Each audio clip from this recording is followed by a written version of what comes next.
For most of us, this is what we saw in the newspaper.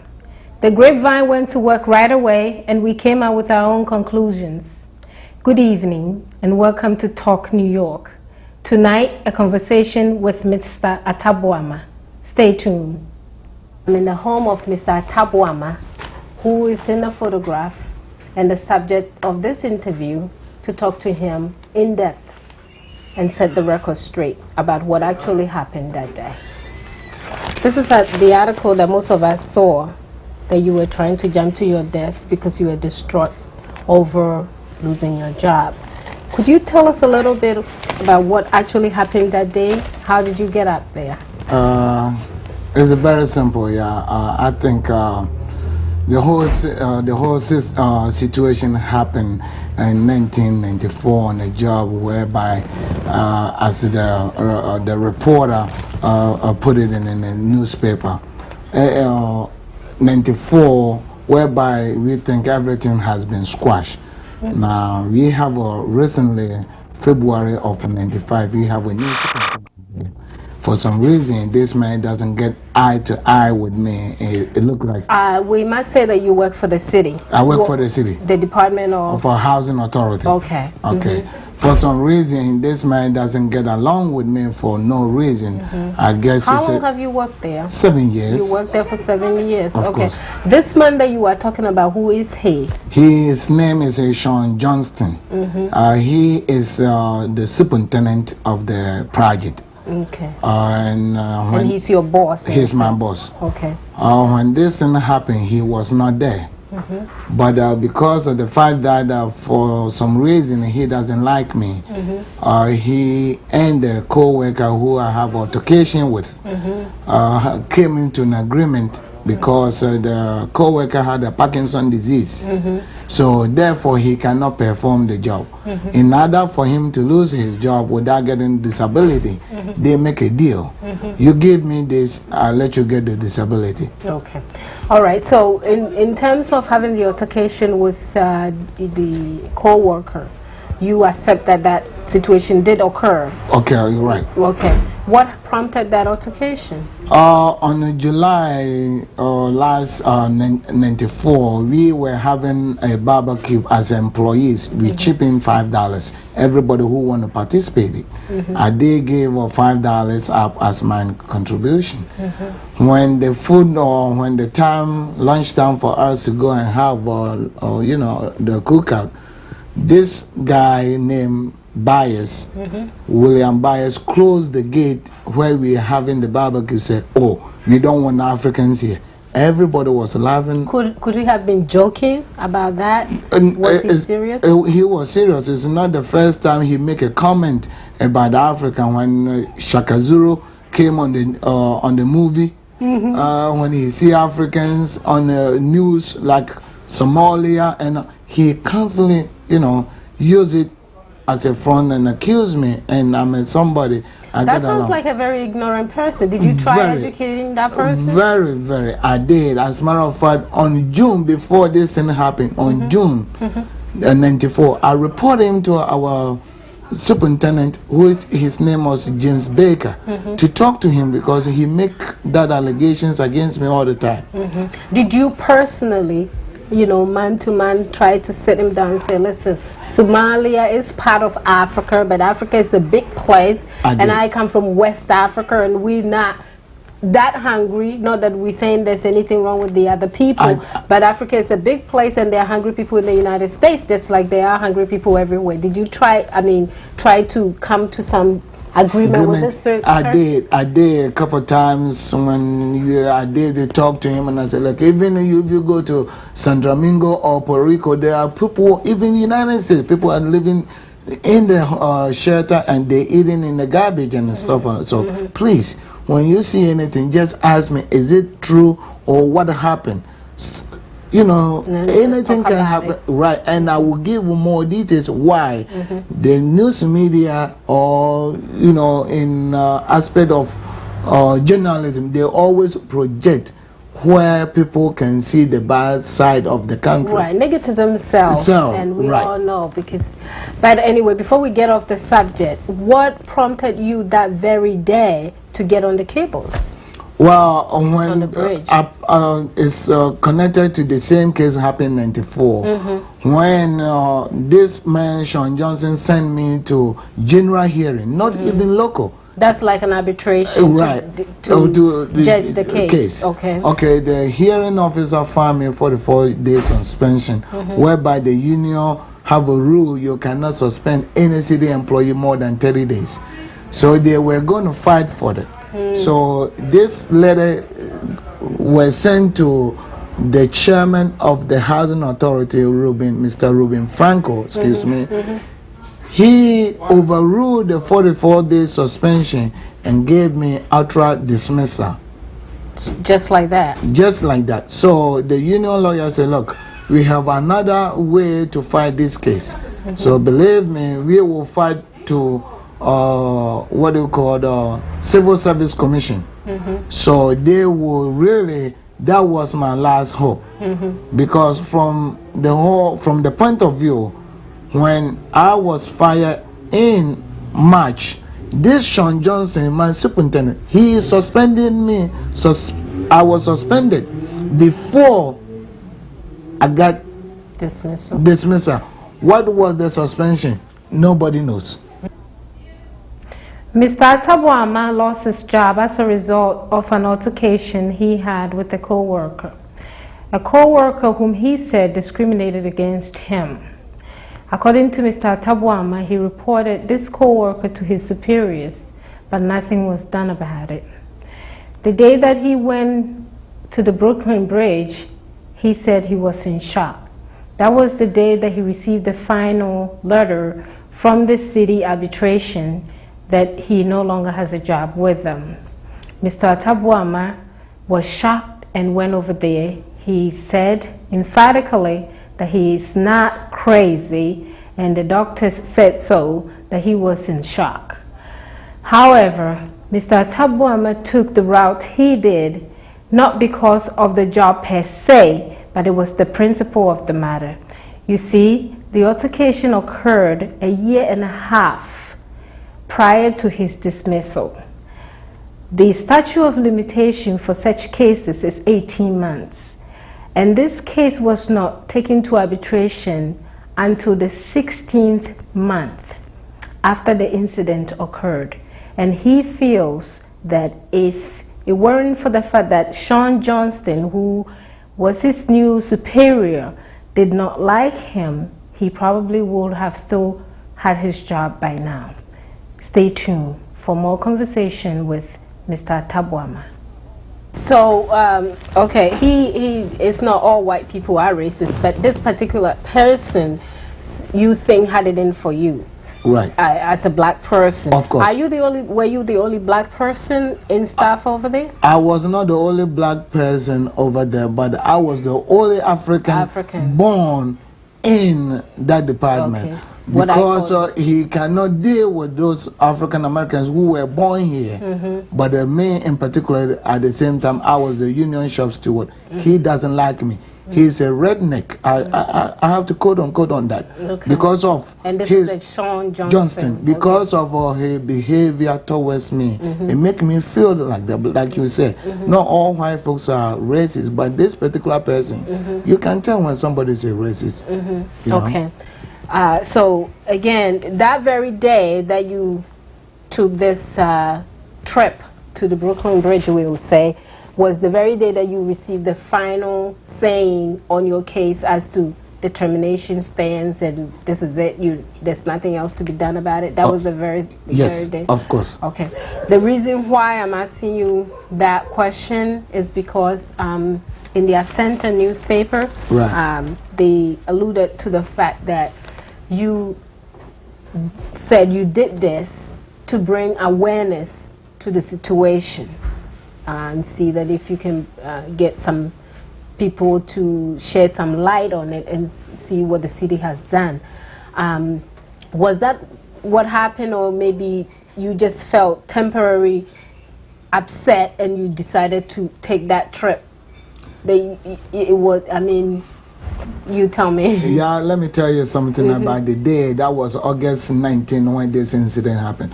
When I opened my mailbox and I got that letter, really, my whole entire life, nothing really hurt me but that day. I was not expect that decision from the Civil Service Commission because that was the last chance when you have your case hearing up and down by the city. So when I received that letter, really, you were upset. I was really upset because this particular person, Shaun Johnson, shot my entire life and my family for going through that process. So when that letter came, I said, you mean the Civil Service Commission is based on what they said is a funnel? So really, it was not that I'm crazy, it's just the emotional stress took me down there. It's not just I want people to hear my case or something like that. That's not the idea, because if it was an idea, you have another way for people to hear your case. For example, I did send a letter to the mayor. He did not respond to my letter. I asked him I want to sit down face to face with him. He ignored me. I went to some of the council members. They received me and they sent a letter on my behalf. But all this did not work. This situation, the altercation with the co-worker, occurred in '94, and the termination or the case went to arbitration somewhere in '95. Is that what happened? Yes. It took so many months, right, over a year, right, for that case to be open. Right. Why didn't they do anything right away when the situation occurred? I guess I have to ask you the same question. Why they had to wait until 1.5 or 1 year, 6 months to bring the case up? That tells you somebody is good somewhere. It's nothing but a personal. If indeed that thing was so serious, the previous administration, the previous supervisor would brought me on charges. So the person who eventually terminated your employment was not the person who was there when the situation occurred? Not at all. He was not there. Okay. What did the person who was there say about it when it occurred? Because the person who was there when the thing occurred, when they went to a meeting, when he came, he said, if I was here, this thing would never happen. But whatever happened, let it be. And everybody, yes, they did not write any report on it. Okay. They did not write any report. Did you yourself keep documentation of anything that occurred at all? Because my thing, the question that I'm trying to ask is that we all know, anybody who has dealt with the city system or government agency knows that they take their time to do anything. And as long as the statute of limitation has not run out, they can always go back. What is the statute of limitation in cases like that? Okay, let me tell you, the statute of limitation go back whenever the man in charge, the superintendent of the project or the manager of the project feel I have to do this. If that Shaun Johnson did not send the report to 250 Broadway, they wouldn't even know what happened in '94. So this tells when you and your co-worker had the altercation, I should say, were the police brought in there? Yes. Was there charges filed against you or the person? The person called the police. We went through according to the system, and everything was dead right there. What did the police say? How did it end? Then when the police came, I was trying to press a charge against him also. The police refused, because when the police came, let me tell you what happened. They called the police in a separate room. I'm sorry to mention this. Speak Spanish to him, talk to him for a while before the police came. So most of the co-workers were saying, why he cannot also complain against him. The police did you call the police department? Yes, I did. Again, I did. Report the situation. I did report it to a civilian complaint board. What had happened to me that time? The whole thing is they say, oh, we're sorry, blah blah blah. The report I have it in a document in my file. Okay. Nothing was done technically to make it this case. Everybody thought that's it. Have you, until this particular incident happened, because sometimes they use cumulative situation to get rid of someone, have you had any problems with anybody at all on the job until this situation occurred? Do you know? I know for a fact that sometimes, you know, by being, I'm telling you again, being an African, most of these co-workers, some blacks and Spanish, they teasing, and when they teasing, we get into a little, you know, misunderstanding. We don't take it personal, but then the superintendent will make a report on it and put it on my file, whereby I did not even know until this case happened. So there were little things there in your file that suggested that this situation has occurred before. Yeah, but if the city, they call something like a cancel of memo, they don't take it anything. Cancel of memo means like a warning. Cancel of memo, according to the union, it doesn't exist anywhere. But they're using a cancel of memo against me. We have memo and we have cancel of memo. So you're talking about two things. The whole thing is, I'm telling you, it was nothing but the personal. Because, okay, you can be doing something wrong for 1.5 years. Ask me, did they ever have any incident with any employee or with the same person? What was the what is the length of the statute of limitation? 18 months. 18 months. And it took them 1.5 years to come to your case, which is like 2 months before that's it. They couldn't do anything, and all of a sudden they decided to take you to arbitration. All these things because of Shaun Johnson, the superintendent of the project, hate me. As a matter of fact, what did the union do about it? The union did not do anything. Every incident I reported to the union because I was the union shop steward.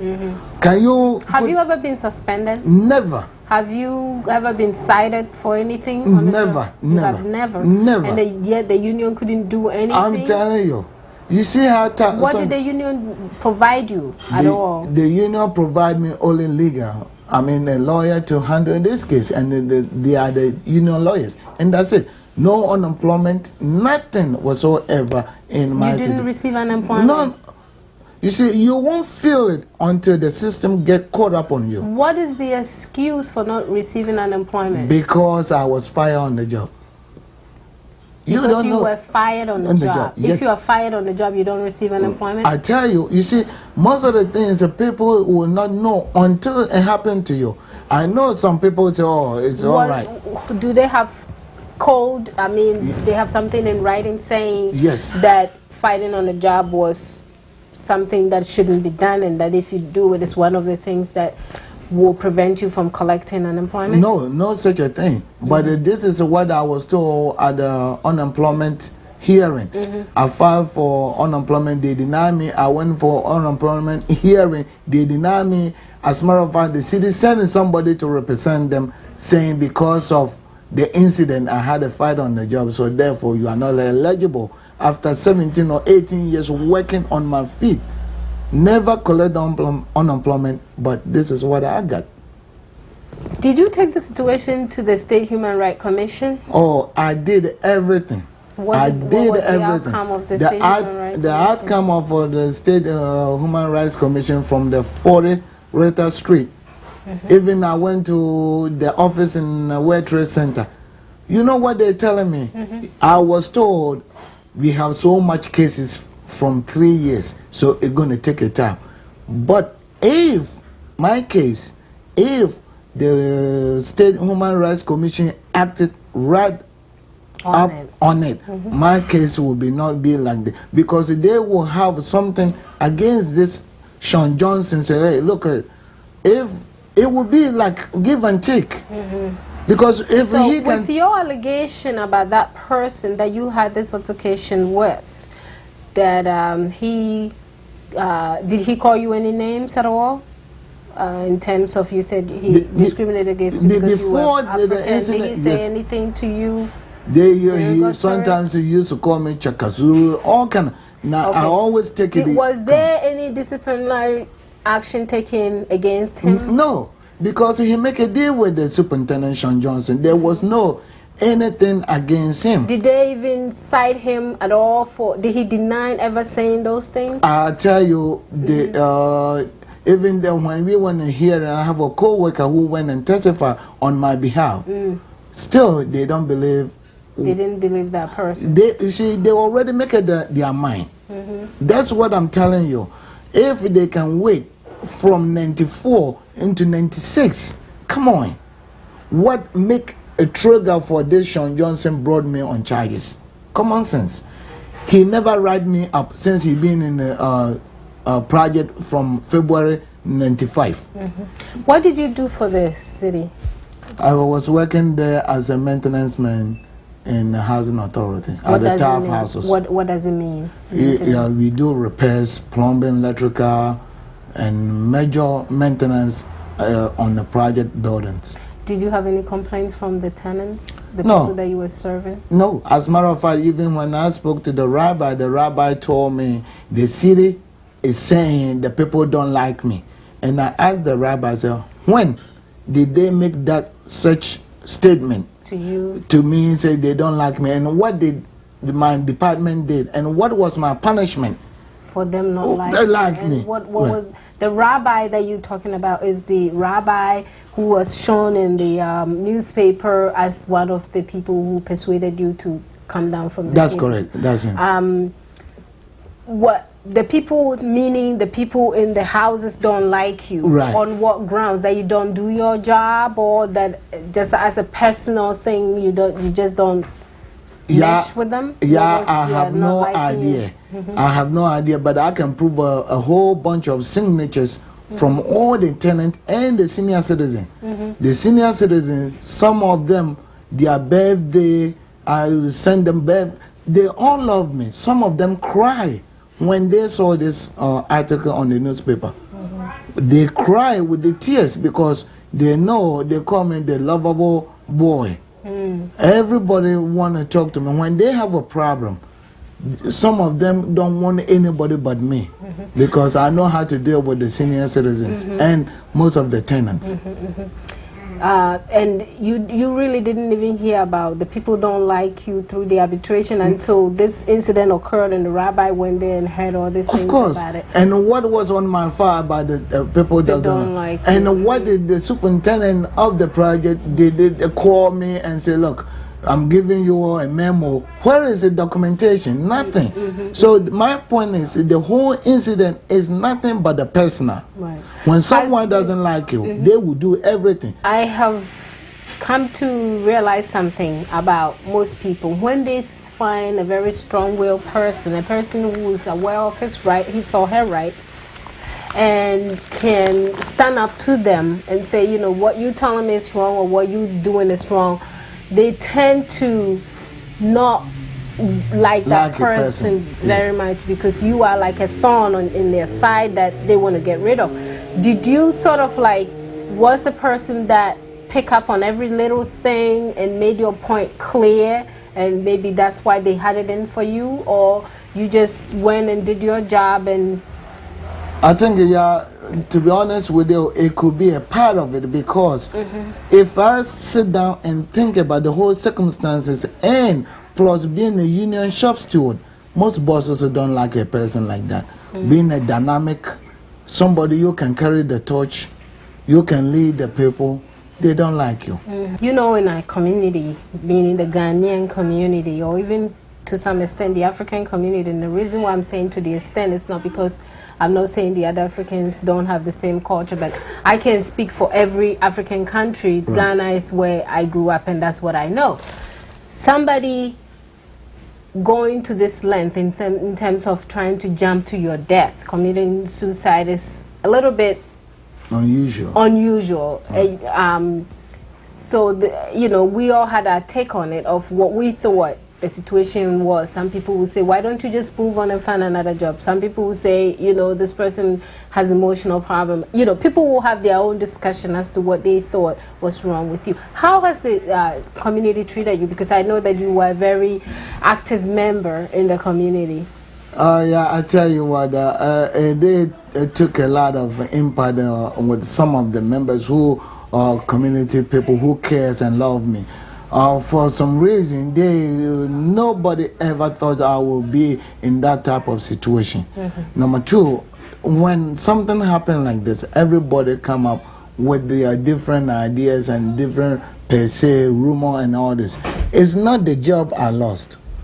I will not. Everybody is working, don't have any ideas. I'm going to do this job for the rest of my life. But the point is, the circumstances it happened for me to lose my job. That's a really hurt. It's not the job per se, but the nature of the case. It will make you think really, really. What I feel up to today, that person make me. He put a gun into my head and kill me inside. You felt as if yes, he killed you inside. Right, okay. Because my wife and my family, my daughter, is in college.